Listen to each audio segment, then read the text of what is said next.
یہ نکاح ایک خوبصورت بندھن ہے جو لڑکی اور لڑکے کے درمیان اللہ کے حکم سے قائم کیا جاتا ہے، اور پھر یہ نکاح دو خاندانوں کے ملنے کا ذریعہ بنتا ہے، اور پھر اس نکاح سے آگے نسل آدم یہ بڑھتی ہے۔ ایک حدیث پاک ہے، آپ صلی اللہ علیہ وسلم نے فرمایا کہ میں قیامت کے دن تمہاری کثرت اولاد کی وجہ سے تم پر فخر کروں گا۔ یہ نکاح ہے کیا چیز؟ نکاح کے بارے میں یاد رکھیں، نکاح میں دو چیزیں ایسی ہیں جو فرض کا درجہ رکھتی ہیں۔ اگر ان میں سے کوئی ایک چیز بھی نہیں ہوگی سرے سے نکاح ہوگا ہی نہیں، اور ایک چیز ایسی ہے جو واجب کا درجہ رکھتی ہے، اور تین چیزیں ایسی ہیں جو سنت کا درجہ رکھتی ہیں۔ دو چیزیں فرض کا درجہ رکھتی ہیں، ایک چیز واجب کا درجہ رکھتی ہے، اور تین چیزیں ایسی ہیں جو سنت کا درجہ رکھتی ہیں۔ نکاح میں جو دو چیزیں فرض ہیں ان میں سب سے پہلی چیز ایجاب اور قبول ہے۔ عام طور پر آپ نے سنا ہوگا نکاح کے موقع پر ہر شخص کہتا ہے جی ایجاب و قبول، ایجاب و قبول۔ یہ ایجاب و قبول ہے کیا؟ ایجاب و قبول یہ ہے کہ جو نکاح پڑھانے والے حضرات ہیں وہ لڑکے سے اس چیز کا حلف لیں گے اور پوچھیں گے کہ فلاں لڑکی ہے، فلاں کی بیٹی ہے، اتنا حق مہر ہے، آپ کے ساتھ اس کا نکاح کیا جا رہا ہے، کیا آپ کو یہ نکاح قبول ہے؟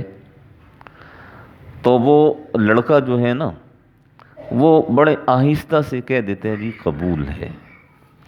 آہستہ نہیں کہنا چاہیے، بلند آواز سے کہنا چاہیے تاکہ جتنے بھی حاضرین موجود ہیں ان کے کانوں تک یہ بات جائے، یہ آواز جائے کہ دلہا میاں نے اس نکاح کو قبول کیا ہے۔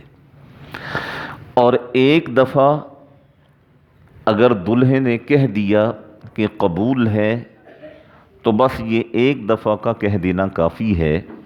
یہ تین تین دفعہ پوچھنا اور تین تین دفعہ کہنا اس کی شریعت میں کوئی حیثیت نہیں ہے۔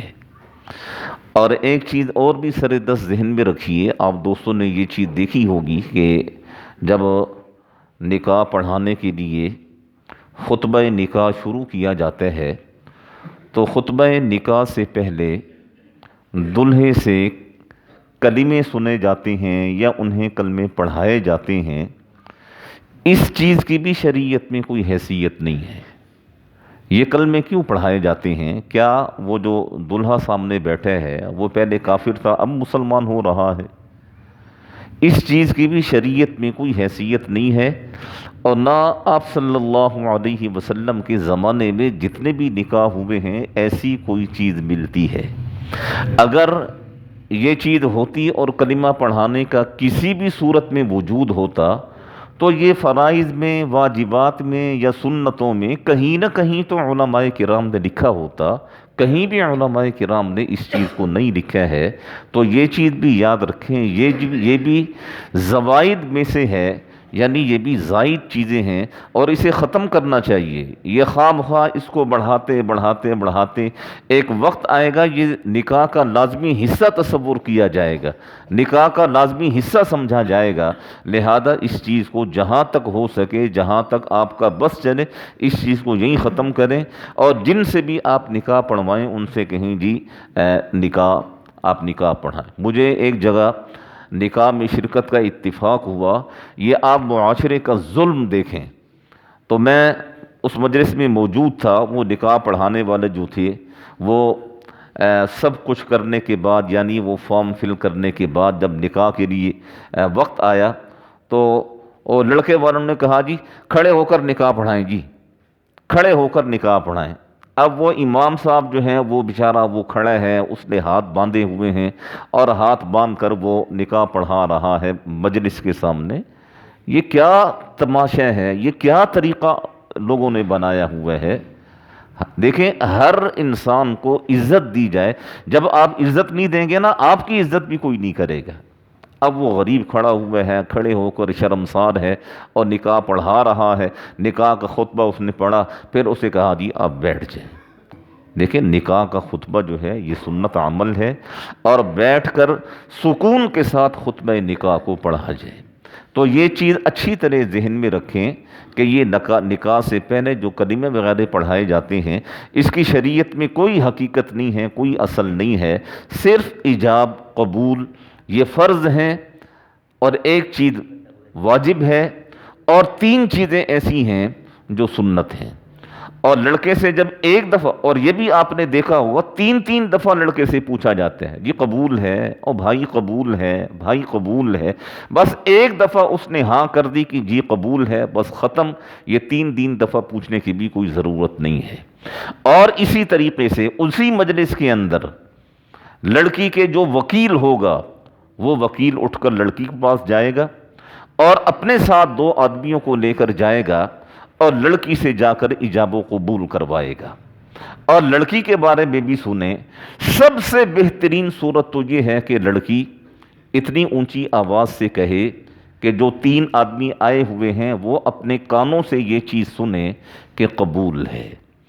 اور بعض اوقات شرم اور حیا اتنا غالب آ جاتا ہے کہ لڑکی اپنی زبان سے کچھ نہیں کہہ پاتی ہے، ہاں وہ سر ہلا دیتی ہے۔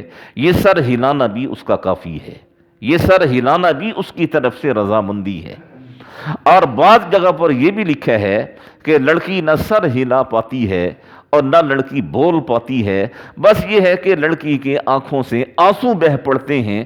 علماء کرام نے لکھا ہے کسی حد تک یہ بھی قابل قبول ہے کہ لڑکی کے اوپر شرم اور حیا اتنی غالب آ جاتی ہے کہ وہ زبان سے نہیں کہہ پاتی ہے کہ مجھے یہ نکاح قبول ہے، لیکن ایسی علامات ظاہر ہو جاتی ہیں جس سے معلوم پڑتا ہے کہ لڑکی کو یہ نکاح قبول ہے۔ یہ ایجاب اور قبول یہ فرائض میں سے ہیں۔ اگر لڑکا یا لڑکی ایجاب و قبول نہیں کریں گے تو یہ نکاح منعقد نہیں ہوگا۔ اس لیے علماء کرام نے لکھا ہے کہ لڑکے سے بھی ایجاب و قبول کروایا جائے اور لڑکی سے بھی ایجاب و قبول کروایا جائے۔ یہ ایک فرض ہے نکاح کا۔ اور نکاح کا دوسرا فرض 2 گواہ ہیں۔ اگر 2 گواہ نہیں ہوں گے نکاح میں تو یہ نکاح سرے سے منعقد ہوگا ہی نہیں، یہ نکاح فاسد ہوگا، یہ نکاح باطل ہوگا۔ اس لیے علماء کرام نے لکھا ہے کہ ایجاب و قبول کے ساتھ ساتھ 2 نکاح کے گواہ بھی ہونے چاہیے، اور جب تک نکاح گواہ نہیں ہوں گے اس وقت تک نکاح منعقد نہیں ہوگا۔ یہ 2 چیزیں ایسی ہیں جو نکاح کے اندر فرض کا درجہ رکھتی ہیں۔ ایک چیز میں نے عرض کی ہے کہ وہ ہے مہر۔ مہر یہ واجب ہے، اور کل میں نے عرض کیا تھا کہ یہ ایسی چیز ہے اگر آپ نے حق مہر ادا نہیں کیا ہے اور آپ کا انتقال ہو گیا تو انتقال کے بعد شرعی مسئلہ یہ ہے کہ وراثت اس وقت تک تقسیم نہیں ہو سکتی ہے جب تک کہ آپ کے مال میں سے آپ کی زوجہ کا، آپ کی بیوی کا حق مہر ادا نہ کیا جائے۔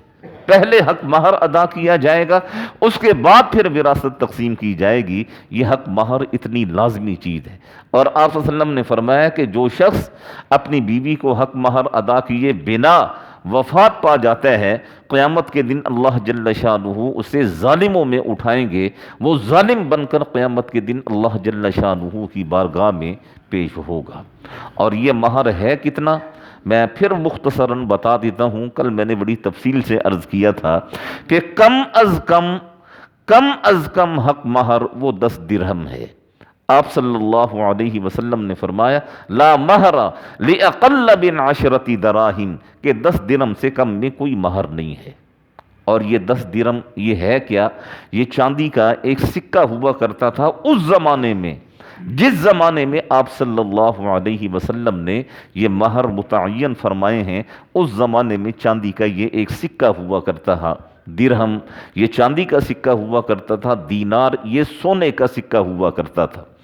اور یہ آپ صلی اللہ علیہ وسلم نے جو فرمایا نا کہ 10 درہم سے کم میں کوئی مہر نہیں ہے، تو یہ 1 درہم 3.25 ماشے یا 3 ماشے کا ہوا کرتا تھا، اور اگر 3 ماشے کبھی لگائیں تو یہ تقریباً 30 ماشے بنتے ہیں 10 درہم کا، اور 30 ماشے چاندی یہ تقریباً 2.5 تولہ چاندی آج کل کے دور میں بنتی ہے، اور 2.5 تولے چاندی کی جس زمانے میں جو بھی قیمت ہوگی وہ اس کا حق مہر مقرر کیا جائے گا۔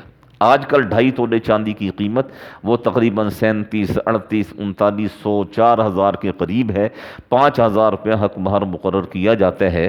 یہ 5000 روپیہ حق مہر ادا کرنا یہ بالکل صحیح ہے، اور یہ کم سے کم حق مہر ہے۔ اور یہ چیز یاد رکھیں، کل میں نے عرض کیا تھا، آپ نے سنا ہوگا کسی زمانے میں لکھوایا جاتا تھا حق مہر، اور جی لکھیں جی 32 روپے 8 آنے، لکھیں جی 32 روپے 8 آنے۔ تو یہ ممکن ہے کہ اس زمانے میں یہ 2.5 تولے چاندی کی قیمت 32 روپے 8 آنے ہی ہو تو یہ لکھوایا جاتا ہو، لیکن اس 32 روپے 8 آنے پہ اتنے پکے ہوئے کہ بس یہی سلسلہ پھر چلتا رہا۔ نہیں، چاندی کی قیمت میں اتار چڑھاؤ یہ آتا رہتا ہے۔ 2.5 تولہ چاندی کی قیمت جس زمانے میں جو بھی اس کی قیمت ہوگی یہ کم سے کم حق مہر ہوگا، اس سے کم میں حق مہر نہیں ہے۔ اور دوسری صورت یہ ہے، ایک حق مہر ہے جسے مہر فاطمی کہا جاتا ہے۔ یہ وہ مہر ہے جو آپ صلی اللہ علیہ وسلم نے اپنی 4 صاحبزادیوں کا مقرر فرمایا، حضرت رقیہ رضی اللہ عنہا کا، حضرت زینب رضی اللہ عنہا کا، حضرت ام کلثوم رضی اللہ عنہا کا، اور اسی طریقے سے حضرت فاطمہ رضی اللہ عنہا کا۔ اور وہ آپ صلی اللہ علیہ وسلم نے 500 درہم مقرر فرمایا ہے، اور یہ 500 درہم یہ تقریباً علماء کرام نے لکھا ہے 132-133 تولہ چاندی بنتی ہے، اور اس چاندی کی قیمت اگر آپ نکالیں گے 1500 کے حساب سے، 1500 روپے تولے کے حساب سے، تو یہ تقریباً 1,98,000 یعنی 2 لاکھ کے قریب جا کر یہ قیمت اس کی بنتی ہے۔ لوگ کہتے ہیں نا جی مہر فاطمی لکھیں، اور پتہ بھی نہیں ہوتا کہ مہر فاطمی ہے کیا۔ اگر مہر فاطمی آپ لکھوائیں گے تو 2 لاکھ روپیہ آپ کو حق مہر یہ آج کے دور میں بھرنا پڑے گا، اور اگر چاندی کی قیمت اپ ہو جاتی ہے، بڑھ جاتی ہے، تو جیسے جیسے قیمت بڑھتی چلی جائے گی یہ مہر بھی بڑھتا چلا جائے گا۔ اور تیسرا میں نے عرض کیا تھا کہ آپ صلی اللہ علیہ وسلم کی ایک زوجہ محترمہ ہیں، حضرت ام حبیبہ رضی اللہ عنہا، وہ ہجرت کر کے مدینہ منورہ سے تشریف لے گئیں، حبشہ پہنچیں اپنے خامن کے ساتھ۔ عبید اللہ بن جحش ان کے خامن کا نام تھا۔ وہ خامن وہاں پہنچا، اس نے عیسائی مذہب قبول کیا، اور اسی عیسائیت کی حالت میں ہی اس کا وہاں انتقال ہو گیا۔ تو نجاشی بادشاہ نے حضرت ام حبیبہ رضی اللہ عنہا کا نکاح آپ صلی اللہ علیہ وسلم سے کیا، اور نجاشی بادشاہ نے اپنی جیب سے آپ صلی اللہ علیہ وسلم کی اس زوجہ محترمہ کا وہ حق مہر ادا کیا، اور اس نے حق مہر جو مقرر کیا وہ حق مہر 400 دینار تھا۔ 400 دینار، دینار سونے کے سکے کو کہا جاتا ہے، اور 400 دینار اس کو اگر آپ اس کا وزن کریں تو یہ تقریباً 105 تولہ چاندی بنتی ہے، سونا بنتا ہے۔ 105 تولہ کچھ ماشا یہ جا کر سونا بنتا ہے، اور اس کو اگر آپ کلکولیٹ کریں، اس کا ریٹ نکالیں آپ، جس طرح آج کل 1,45,000 1.5 لاکھ کے قریب سونا ہے، 1.5 لاکھ کے حساب سے بھی اگر آپ یہ اس کو کلکولیٹ کریں گے تو یہ تقریباً 1,56,00,000 کچھ ہزار روپیہ یہ حق مہر بنتا ہے۔ تو یہ نجاشی نے اپنی جیب سے آپ صلی اللہ علیہ وسلم کی زوجہ محترمہ کو یہ حق مہر اس نے ادا کیا۔ دیکھیں بھائی، یہ چیزیں ہیں سمجھنے والی، یہ چیزیں ہیں سیکھنے والی۔ نکاح تو ہر کوئی کر دیتا ہے، اور نکاح پڑھا بھی دیا جاتا ہے، لیکن کم از کم اور کسی کو بھی پتہ نہ ہو، لڑکے کے والدین، لڑکی کے والدین، کم از کم انہیں تو ان چیزوں کا پتہ ہونا چاہیے کہ نکاح کے فرائض کیا ہیں، نکاح کے واجبات کیا ہیں، نکاح کی سنتیں شرطیں کیا ہیں؟ یہ حق مہر یہ نکاح میں ایک واجب عمل ہے، یعنی آپ نہیں کریں گے تو آپ گناہ گار ہیں، اور لڑکا اگر نہیں دے گا اپنی بیوی کو حق مہر تو گناہ کی تلوار اس کے سر پر اس وقت تک لٹکتی رہے گی جب تک کہ وہ اپنا حق کے مہر وہ ادا نہیں کرے گا۔ اور تین چیزیں ایسی ہیں نکاح میں جو سنت کا درجہ رکھتی ہیں۔ ایک ہے یہ عربی زبان میں خطبہ پڑھنا، اور خطبہ آپ نے دیکھا ہوگا نکاح حضرات پڑھتے ہیں، یہ خطبہ پڑھنا یہ سنت عمل ہے۔ اور دوسری سنت ہے چھوارے تقسیم کرنا سنت نہیں ہے، بڑی محفل میں اس طریقے سے پھینکنا، یعنی پھینکنا بھی اس طریقے سے کسی کو لگے بھی نہیں اور تکلیف بھی نہ پہنچے، اس طریقے سے ہوا میں اچھال دیں تاکہ وہ ذرا بکھر جائیں اور لوگ وہاں سے اٹھائیں، اور اٹھاتے ہوئے ہلکی پھلکی ایک دوسرے سے مستی بھی کریں، یہ خوشی کا موقع ہوتا ہے نا، تو شریعت نے اس طرح پھینکنے کا حکم دیا ہے۔ یہ پیکٹوں میں، ڈبوں میں، یہ تو آج کل کا یہ رواج ہے نا، یہ رواج ہے، یہ سنت نہیں ہے۔ سنت یہ ہے کہ چھواروں کو پھینکنا، یہ آپ صلی اللہ علیہ وسلم کی سنت ہے۔ اور تیسری چیز جو سنت کے درجے میں آتی ہے وہ ہے ولیمہ۔ ولیمہ ہے کیا؟ ایک نکاح کے موقع پر آپ صلی اللہ علیہ وسلم نے صحابہ کرام سے فرمایا کہ بھائی اپنے اپنے گھر سے کھانا لے آؤ، ہم ایک ہی دسترخوان پر بیٹھ کر کھائیں گے۔ تو صحابہ کرام اپنے اپنے گھر سے اپنا اپنا کھانا لائے، کوئی کھجور لایا، کوئی پنیر لایا، کوئی دودھ لایا، کوئی دہی لایا، اور ایک ہی دسترخوان کے اوپر جب بیٹھ گئے سب نے کھانا کھا لیا، تو آپ صلی اللہ علیہ وسلم نے فرمایا کہ بھائی میں نے نکاح کیا ہے، یہ میری طرف سے ولیمہ ہے، یہ میری طرف سے ولیمہ ہے۔ اب آپ ہی بتائیں، ایک چیز میں آپ سے پوچھتا ہوں کہ نکاح اور شادی یہ آسان ہے یا مشکل ہے؟ آپ لوگ اس لیے نہیں بولتے کہ آپ لوگوں نے اس آسان طریقے سے شادیاں کی نہیں ہیں؟ بھائی بولے نا، آسان ہے مشکل ہے؟ ہمارے بڑے پتہ کیا کہتے ہیں؟ ہمارے بڑے کہتے ہیں آج کے دور میں ہم نے نکاح کو مشکل بنا دیا ہے، زنا